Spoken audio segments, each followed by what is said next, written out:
Bonjour à tous. Aujourd'hui, dans le groupe Au cœur du sacré, j'ai à cœur de vous souhaiter à tous une bonne entrée en carême, une belle messe des cendres.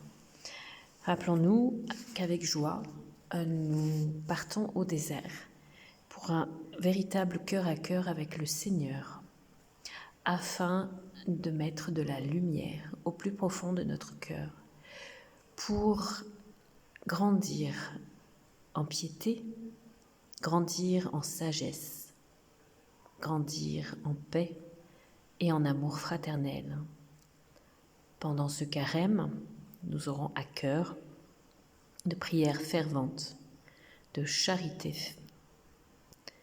véritable et de jeûne, que ce soit alimentaire, de sucre ou d'écran, car notre temps est vraiment conditionné par cette dépendance. Abstinence également aux produits dangereux tels l'alcool, le tabac, enfin tout ce qui peut nous séparer du Seigneur notre Dieu, c'est-à-dire le silence.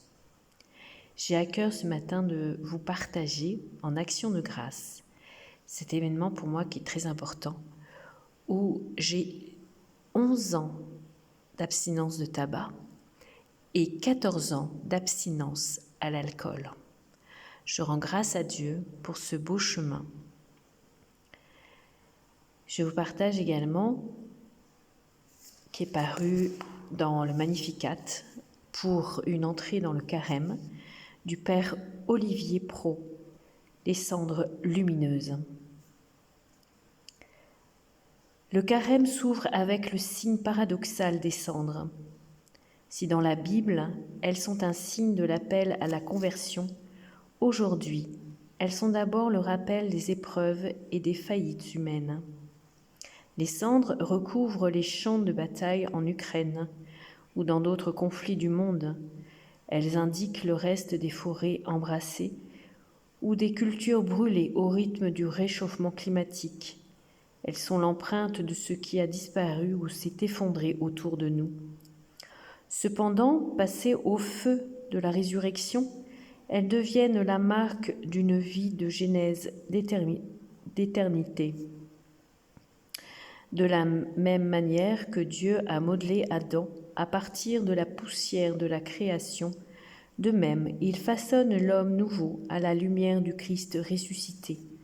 Les cendres déploient alors leur signification ultime.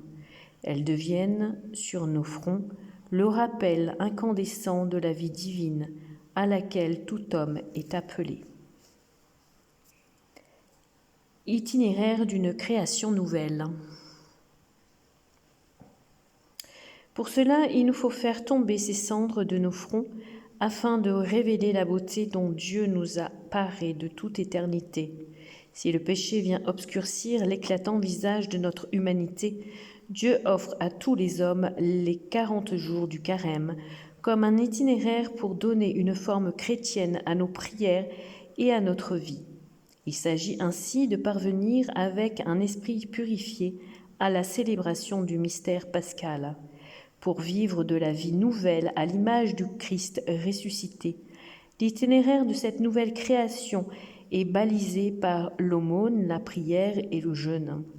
Autant de moyens qui sont donnés par le Seigneur pour que toute existence humaine renoue avec ce qui est sa forme originelle.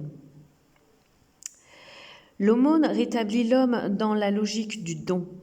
Il n'est plus enfermé dans sa suffisance, mais découvre comment le don est le signe par excellence d'une vie qui imite celle de son Seigneur. La prière raccommode le dialogue rompu entre l'homme et Dieu, plus de bavardage superflu ou de demandes farfelues, mais la réciprocité d'une parole d'alliance.